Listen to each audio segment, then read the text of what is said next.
ইনকিলাব জিন্দাবাদ, ইনকিলাব জিন্দাবাদ, মৌলবাদ মুর্দাবাদ, সন্ত্রাসবাদ মুর্দাবাদ, ইনকিলাব জিন্দাবাদ, ভারতের কমিউনিস্ট পার্টি মার্ক্সবাদী জিন্দাবাদ, কাশ্মীরে সন্ত্রাস হানার বিরুদ্ধে সর্বস্তরের মানুষ এক হও, কাশ্মীরের পহেলগামে জঙ্গি হানার বিরুদ্ধে সর্বস্তরের মানুষ এক হও, দেশের মাটিতে সন্ত্রাসবাদীদের ঠাঁই নাই, দেশের মাটিতে মৌলবাদীদের ঠাঁই নাই, শান্তি সম্প্রীতি বজায় রাখতে সর্বস্তরের মানুষ এক হও, সম্প্রীতি বজায় রাখতে তার ধর্ম নির্বিশেষে সমস্ত মানুষ এক হও, সন্ত্রাসবাদের বিরুদ্ধে সর্বস্তরের মানুষ এক হও,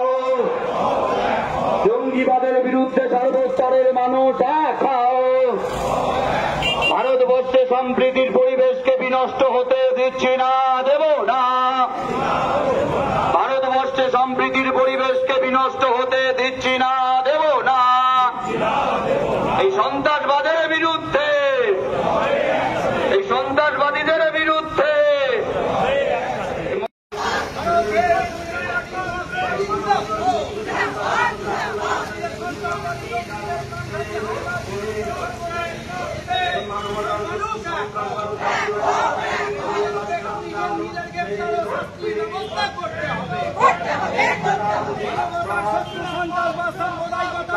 সর্বস্তরের মানুষ এক হও,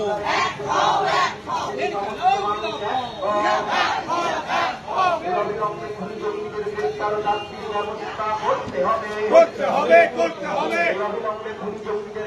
শাস্তির দাবিতে বামপন্থীরা লড়ছে, লড়ছে, এই মানবতার শত্রু সন্ত্রাসবাদ ও সাম্প্রদায়িকতার বিরুদ্ধে বামপন্থীরা লড়ছে, লড়ছে,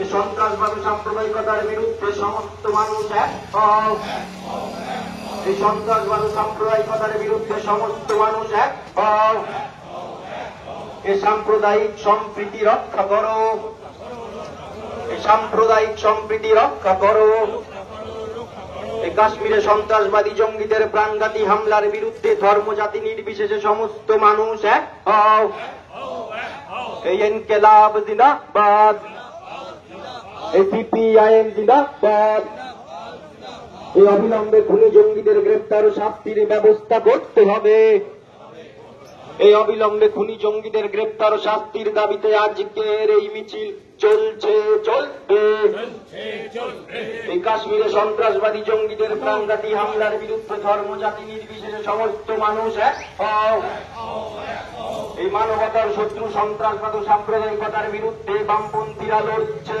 লড়বে, এই মানবতার শত্রু সন্ত্রাসবাদ ও সাম্প্রদায়িকতার বিরুদ্ধে সিপিআইএম লড়ছে, লড়বে, এই কাশ্মীরে জঙ্গি হানায় পর্যটকদের খুন হতে হলো কেন, স্বরাষ্ট্রমন্ত্রী মোদী সরকার জবাব দাও, এই কাশ্মীরে জঙ্গি হানায় পর্যটকদের খুন হতে হলো কেন, স্বরাষ্ট্রমন্ত্রী মোদী সরকার জবাব দাও, প্রতিদিন বিপর্যস্ত করার চেষ্টা করছে, তাদের বিরুদ্ধে আমাদের হুঁশিয়ারি ক্ষোভ এই মিছিল থেকে আমরা জানাবার চেষ্টা করলাম।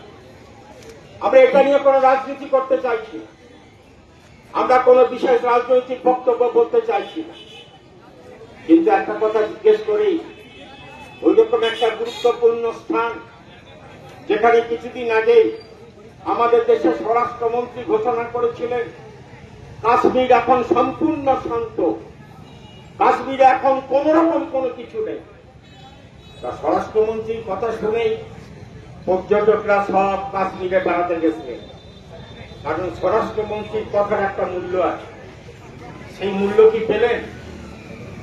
আজকে সব মানুষকে জিজ্ঞাসা করি যে সেদিনের পহেলগাঁও কেন কোনো কেন্দ্র বাহিনী সিআরপিএফ কিছু ছিল না?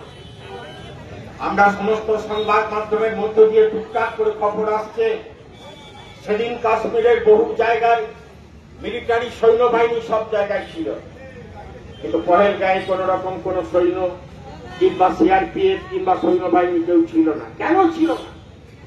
এটাই তো আমাদের সব থেকে বড় জিজ্ঞাসা। কেন মানুষকে নিরাপত্তা দেওয়ার জন্য কেউ ছিলেন না?